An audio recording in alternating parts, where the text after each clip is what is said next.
Alvin Watkins, Dallas Morning News. Micah Parsons, will he be practicing today with you guys? Yeah, he will participate. Good conversation with Micah. He's excited to be here, excited to be a good teammate. And again, it's awesome to have him here. How much is that like a load off your shoulders, not having to worry about a hold in or a hold out with Micah, since you said he is going to practice today? Yeah, again, I mean, these contract negotiations are never easy. They're not easy on the club sometimes. They're not easy on the players. So the fact that these guys come in and they participate and do some things is great, but it's more about being around the players and the team, and that's what he's excited about doing. Clarence Hill, Dallas Cowboys. Can you elaborate on participate? What does that mean? Will he do everything or just a few things?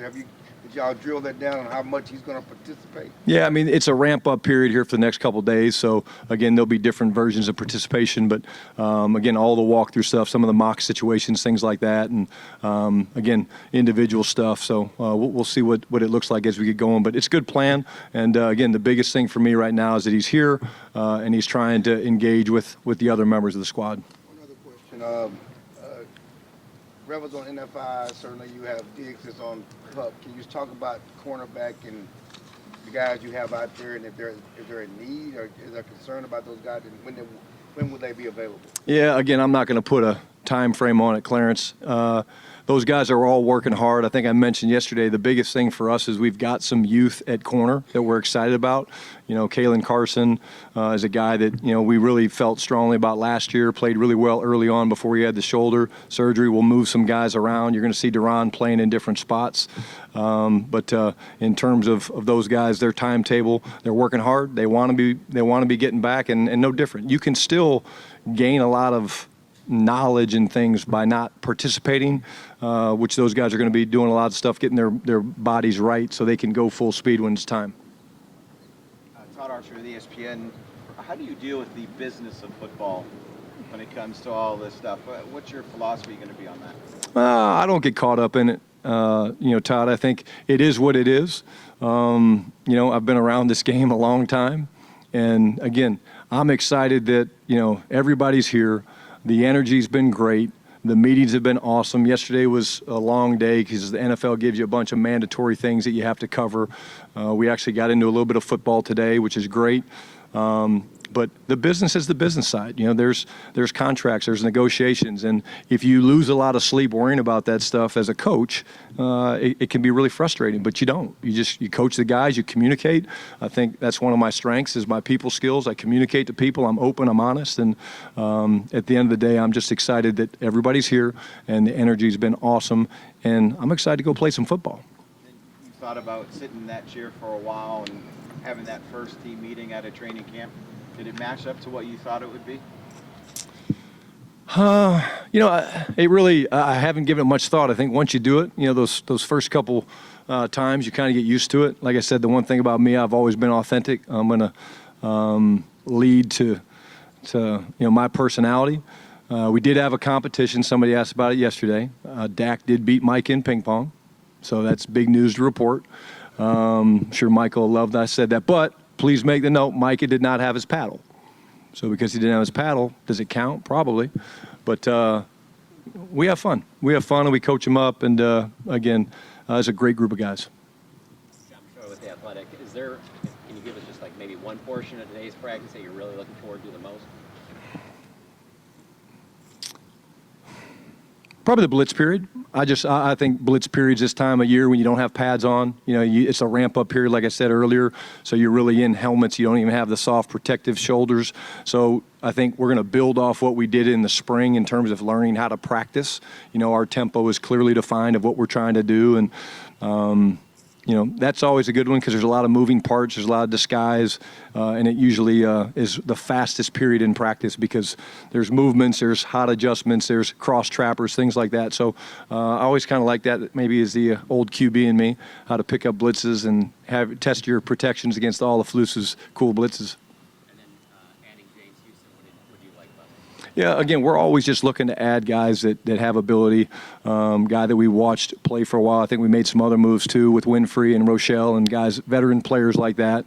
This is going to be a physical ass camp, and so we want to shore up certain areas that are in the trenches doing those things, and excited to get him out here. He's got a big learning curve that he's got to adjust to, but he'll do great. And again, you guys know the deal. It's 365. You're always looking, and Will and his guys do a great job along with Steven and Jerry. And but I like the look of these new guys that we've added. Nick Harris, Forward Star Telegram. You had said back at the league meetings that no jobs are being handed out. You have the compete every day mantra. How competitive do you expect this camp to be compared to years past? Well, hopefully it's the most competitive practice that I've been around. Otherwise, I'd be disappointed in my messaging and getting that across to the guys. I think what makes it, Nick, that competitive is the pieces that we've added. You know, you look at our roster from top to bottom, and we've filled in a lot of blanks. I mean, we've added some really good football players, and through free agency, through getting our guys back. And then, of course, the fact that that's the mantra and the mindset is we're going to compete in everything that we do. I would be very, very disappointed if it wasn't an extremely competitive deal. We're going to move guys around. That's part of playing the game. You know, no one should be given a spot. You know, we need to push Dak. We need to push Tyler Booker. You know, there's guys like that, you know, people think, well, he's enshrined in that spot. Yeah, I mean, he's got the lead, but he's not been named the starter yet. We got a shit ton of football to play before we make any final decisions. And with Sam Williams, he wasn't on that list that came out with you guys as far as NFI or PUP. How excited are you to get him back, and then his recovery? You've had a front row seat for it, just to have him back on the field. Yeah, Sam. I'm going to speak to Sam and John Stevens because both those guys just completely were. They're incredible. I mean, you talk about Sam, he did not miss a day. I mean, he really didn't. He didn't miss a day. He looks amazing. Again, we're going to be smart with those guys. They haven't, you know, played throughout the spring, so we'll be smart with those guys and how they participate. But cannot say enough about how bad he wants to go. And then, you know, for John, I mean, John is just one of those feel-good stories, man, where you're like, hey, you know, this guy, when the injury happened again, he could have really gone in the tank, and he didn't. And I think that's a testament to the young man. Same thing. We just had a walkthrough, and he made some mistakes that you would imagine, but he was kind of making them thinking and going full speed in his mind. But that's why you do this. That's why you have the talk-throughs, walkthroughs, mock situations, and things like that. But kudos to both those guys for what they did in the spring, and also to really Jim and Britt and the training staff and Harold and the strength staff for getting those guys back to where, you know, they're not on PUP. Tommy Arsh, DallasCowboys.com. With this being your first camp kind of running the show, are there things that you've taken from Pete or Mike in the past just to sprinkle in that kind of mixed together to make it Brian Schottenheimer's camp? And if so, what are those kind of aspects that you kind of mixed? Yeah, it's a good question, Tommy. The answer is yes. I'm a big note taker, and so I would go back probably to Steve Spurrier, my dad, Dick Vermeil, and I just always would write down things that I liked. You know, hey, when I get a chance to run a football team, this is what I like, or this is what I believe in. This is what I don't like, or what I don't believe in. And it's been rewritten a number of times. My vision and some of my, you know, things that I truly believe in have been adjusted. If you would have asked me, you know, if I take a job in the early 2006-7 years, you know, does it look like it does today? Probably not, just because of the experience that I have now. And but yeah, I mean, I have notebooks upon notebooks that I've referred back to over the I'd say the past, you know, 15, 20 years in this business, and I plan on giving them to my kids one day and letting them have that for my grandkids. Coach, not having Zach Martin here for this camp, where have you seen the drop-off, and where do you expect this younger group to take the step up? Specifically offensive line? Well, I think it starts, you know, with the young players, rookies from last year. I think Cooper Beebe obviously was a guy that, you know, went in and played very well last year for a young center. We expect really great things from Tyler Guyton.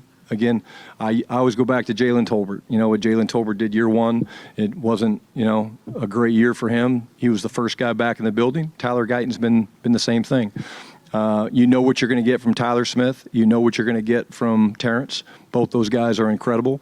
And then obviously the competition, bringing in Tyler Booker, Rob Jones. I think guy to watch out for is Nate Thomas. He's doing great. I mean, I could name 1,000 other guys, but Nate's a guy that we didn't get a chance to see a lot of football from last year. He's been great. But I think the identity that they bring, they're going to be what makes us go on offense.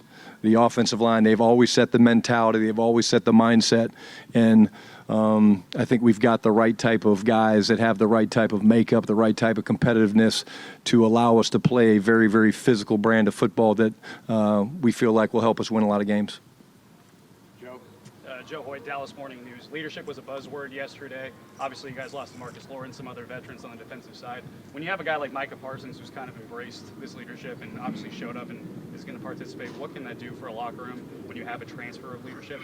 Well, there's definitely a transfer of leadership. I think you can't look at, Jay Lou was a great leader. D-Law, you mentioned Zach, right? But that's what's exciting, and that's football. That's football in today's era. So, Kenneth Murray, K9. Here's a guy that, again, has incredible experience, plays the game the right way, hair on fire. I mentioned Jack Sanborn yesterday. These guys will take CeeDee Lamb. CeeDee's been great with George coming in. CeeDee's gone out of his way. He's more vocal. So sometimes it's good. Sometimes it's like, okay, those guys move on for different reasons. Who's going to step up? Somebody's going to step up. And again, I think, I see it when I have to say less things or the coaches have to say less things. You've got guys that are kind of figuring it out and finding their voice. Tyler Guyton obviously didn't play a lot in college. Didn't play a lot last year as well. When you're in this training camp, how important is it for him to kind of try to get that experience? Can you accelerate that experience before the season starts? No, I would tell Tyler, one day at a time. He's going to have good practice. He's going to have good sets. He's going to have good run blocks. There'll be good periods. There'll be bad periods. That's why you practice. There'll be things that he does really, really well. And I think, part of training camp is the consistency. But for a young player like Tyler, it's not all going to be great. And so I think that's where you find out the makeup of Tyler. Hey, when you play left tackle in this league, it could be a long day. When you play some of these elite rushers, and that's what I'm excited. Him to go against some of the top rushers in the league and see how he does. Brad Sham, Cowboys Radio 105.3 The Fan. Mozzie is reportedly considerably lighter. Is he still a 1, or is he a 3, or does it matter? When you look at our front, we obviously want the flexibility to do that. I would say he's starting probably as a 1, but we want to be interchangeable. And yes, he is lighter. He looks great. The best thing that's happened to Mozzie, he'll tell you, is bringing a guy in like Solomon Thomas and Peyton Turner that really just know how to practice one way. And sometimes when that stuff's modeled, you watch the way Mozzie Smith practiced in the spring when he was here, it was night and day from what he was. So I think he knows in this type of defense that we're going to play with Flus and Aaron Whitecotton, he knows that the ability to get vertical and chase out of the stack and things like that will be really, really important. Evaluate him as the season goes on at the end of the year. Will statistics play a role in his evaluation, or will there be things, whatever position he's playing, that he will do that don't necessarily have statistics and make you say, oh, we want to bring him back? Yeah, great question. Again, stats are part of the story. But if you're pushing the pocket and you're a 1 technique, or you're playing the 0 nose, we move our fronts and we're multiple, as you guys know we're going to be. If he's knocking the quarterback back and we're getting pressure and sacks off the edge, to me that's a stat that we recognize as a staff. It's maybe not out there for the world to see, but stats are part of the process. But when you get to the interior defensive and offensive line, sometimes stats can be misleading. Jonah Javad, WFAA, shot a young topic of leadership. I'm looking for kind of specific examples you've already seen from some guys maybe over the last 6 months that have kind of displayed the type of leadership you are looking for from some of your players. And it can be from maybe your highest paid to maybe undrafted guys. When I talk about the leadership part of it, I think, and I'm not avoiding your question, I look at what Dak and the skill group did going to Georgia. I think the attendance was almost 100%. There were 1 or 2 guys I don't think that were able to make it, but to get that many guys to go during the dead period and work and train together, you see the stuff that the defensive line was doing together. Those are things that it's not just leadership, it's connection. It's these guys like to be around. I think we had more guys stay here at our facility and train with Harold and his guys in the weight room over the course of the dead period than probably years past that I remember, maybe from any time I've been around it. That tells you these guys like what we have to offer. They love being around each other, training, pushing each other, and that they feel really, really good about what we're trying to build. So it's not one thing per se, but when you see groups of men coming together when they could be anywhere in the world, they could be traveling, they could be sitting on a beach, and they're working, sweating, bleeding, laughing, crying, doing that together, to me, that's when you've kind of captured their hearts, and you just ask and you keep that brotherhood going. Mike Ducey, Fox 4. You talk about taking notes and learning from the great coaches you've worked for. What's the most significant way that your approach to the game has evolved as a result of that education? Great question. I just think, and I answer it, I know you guys get tired, but it is the truth. So I'm going to say, I think the value of people, again, when I was younger and, I'd been passed up for some head coaching jobs and things like that, I think I kind of pressed and said, if I have the best offense in the league, I'll get a job or whatever it is. It's not about that. Like, the journey is more fun with the people. And so coming back to Dallas and being around a guy that I love and respect like Dan Quinn, I mean, the connection, Pete Carroll had it, Dan Quinn has it, different coaches have it. And so I think that's probably what's changed the most. I mean, you always change scheme. The game changes, but like the value you put on people and the connection and the relationships that you build where, you're going to have real hard conversations when you sit in my chair. That's part of the job. But it's easier to have that hard conversation when you're delivering the message, maybe that's not as easy for the player or coach to hear. It's a lot easier to hear when they know you love them and you care about them. And so that's probably the thing that came out my years in Seattle with Pete. It obviously was re-emphasized being around Dan. And so that's probably how I've adjusted the most in the last 5-8 years. Hey, Coach, Patrick Walker, DallasCowboys.com. From both a health and a production standpoint, last season was wildly uncharacteristic of Jake Ferguson. What have you seen from him this offseason as he works to bounce back, and what are your expectations for him as a leader and a young tight end? Yeah, great leader. Same thing with Mozzie, lighter, moving around really, really well.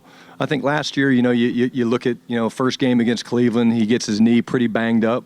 Then he's got, a concussion mid-season at some point. I mean, that's so uncharacteristic of Fergie. Fergie's a really, really good player in this league, and he has always been. He's one of those guys that as a young player, second-year player a couple years back, there was leadership. I mean, he's an enforcer. He's a guy that plays the game the right way. He plays the game on the edge, and I have zero doubts in my mind that his production will get back to really where it was the year before.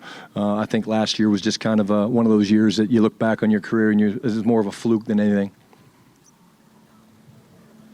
Coach, KJ Doyle, KRGV, what are some of the things you remember going back, almost 30 years to your first training camp as an assistant? Damn. Where was I? St. Louis, the Rams. I remember pulling up to training camp, and Tony would get mad at me for saying this, and then seeing Dick Vermeil have to tell Tony Banks that he had to take his Rottweiler home. Tony had brought a Rottweiler to training camp, and Tony was a young player. I think he might have been a rookie, and Coach Vermeil was like, no, you can't. The dog can't stay here. But I do remember that. It was like my first day going in there. But then I just think the hours. I remember because I was a low man on the totem pole, and you think it changes, but the higher the chair you get, actually, the harder you work. But just how good the players were, how talented they were. We had Isaac Bruce, Torrey Holt. We had some really good players, and I remember that's why I decided to get into coaching and not playing, because I knew I wasn't good enough to play with those guys. Christy Scales, Cowboys Radio on 105.3 The Fan. This has to do with how you structure practice, particularly special teams. The rule change with the touchbacks on kickoffs, encouraging more kickoffs. Have you had to allocate more time for coverage, and also having a new coordinator with Sorensen?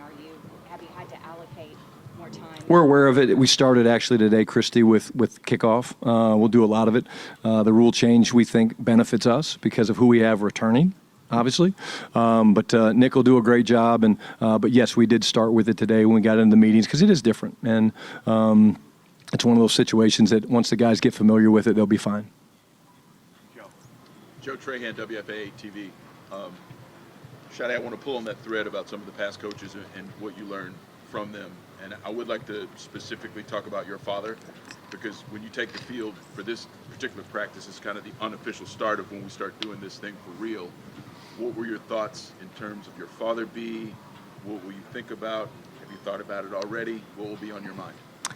You know, I don't think so. I think about him every day. I don't think about him specifically into, okay, what's this first practice going to be like? I just love coaching ball.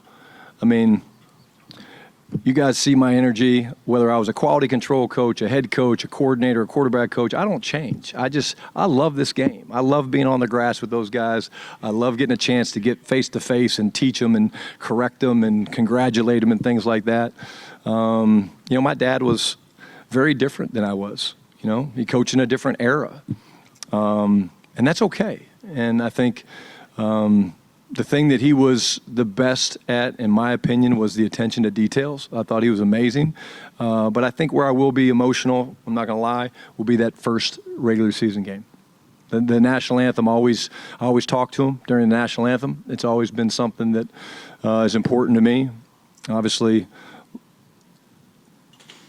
yeah, I'll be emotional that first game.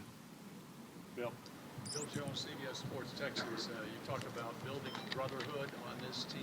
I want you could tell us the story of Legends Day this offseason, what impact it had on you, the story about Randy White and Bob Lilly. Man, you guys are trying to get me to cry before this first practice. That's kind of messed up. Listen, the legacy of the Cowboys is incredible, you know, and I will share the story. I'm happy to share it. I think I might be wrong on the number. There's probably 30-something plus guys that came back. We invited to come back. We invited the legends to come in and sit in meetings, be a part of the guys. They actually they competed. They shot free throws. That was fun. But where I get emotional thinking about it was we found out the day before, Emily Cruz Robbins found out that Bob Lilly wanted to come. But his wife wasn't able to bring him. And Randy White got word, and he said, I'll go get him. I'll go pick him up. And what I thought of was not that as much as that's one of our players. That's Dak doing that for Fergie, or Fergie 30 years from now, 50 years from now. That's what a brotherhood is. That's what a great teammate does. Oh, I got a buddy that wants to be somewhere, but he can't. I'll go get him. And so that's, I'm guessing, 50, 40-something years ago. But the fact that Randy White was willing to do that tells you not only is one of the greatest players of all time, but one of the greatest human beings. Coach Nicole Hutchison, Dallas Cowboys media. Maris Liufau had an impressive rookie season last year. What are you looking for out of him to kind of make that year two jump? Yeah, we love Maris. We love his length. He's new to the system, which a lot of these guys are. Very, very good pass rusher, great strength. He's got great length when you watch Maris play. But again, Maris is one of those guys that he's going to show up more when the pads get on, if I'm being honest, because of the play style, the temperament, and the things that we're doing out there today. He'll be great. He'll be going through his assignment and alignment and things like that. But I'm excited not just for Maris, but I'm excited for Flus and Gonzo and those guys, the new coaches, to see him when the pads get on, because that's where you really feel what Maris is all about.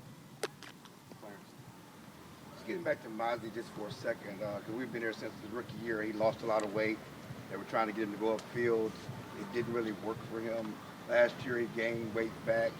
Now you're asking him to lose weight again to go upfield. Just talk about, is he under 300? Is he 290?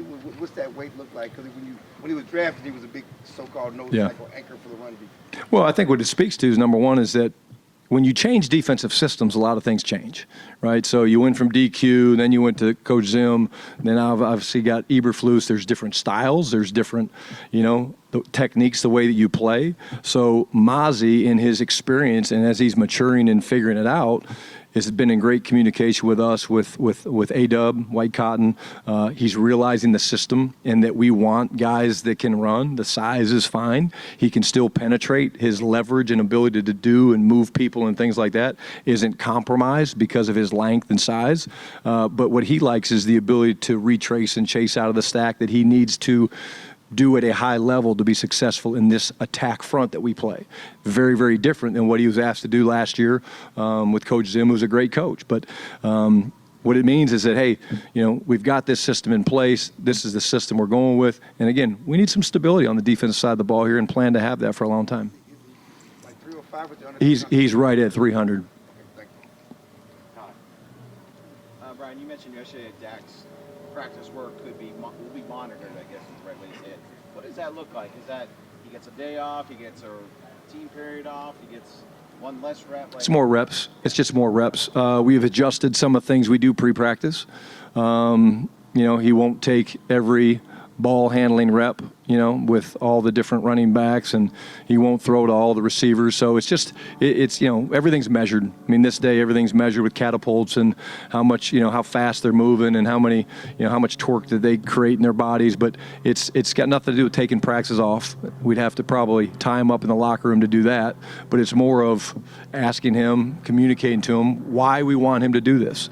He's not the first quarterback in the history of the league that when they become a certain age, you're just mindful of, run him down. He's in incredible shape. He looks great. He's 100% healthy.